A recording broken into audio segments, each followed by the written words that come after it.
شلل تام يعيشه ميناء كالتكس بعدن بعد 3 أسابيع من بدء عمال الميناء إضرابا مفتوحا حتى الاستجابة لمطالبهم وتنفيذ وزارة النقل وعودا سابقة بتحسين أوضاعهم. الإضراب الذي بدأه أكثر من 500 مواطن منتصف الشهر الماضي قوبل بصمت وتجاهل الجهات المعنية في وزارة النقل وموانئ دبي العالمية المشغل لميناء عدن.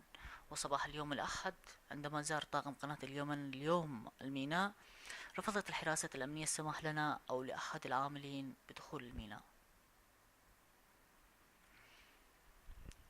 يدخل إضراب عمال ميناء الحاويات بعدن أسبوعه الثالث في ظل تجاهل رسمي دفع التجار إلى توجيه تحذير للحكومة بتحميلها الخسائر الفادحة التي لحقت بضائعهم وحاوياتهم المكدسة في الميناء، وخصوصا المواد الغذائية والأدوية سريعة التلف.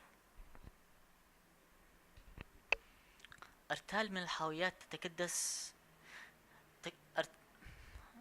إعادة أرتال من الحاويات تكدست خلال الأسابيع الماضية في الميناء، فيما ترتص عشرات الشاحنات بانتظار إفراغ حمولتها من البضائع في الميناء الحيوي والهام بعدن.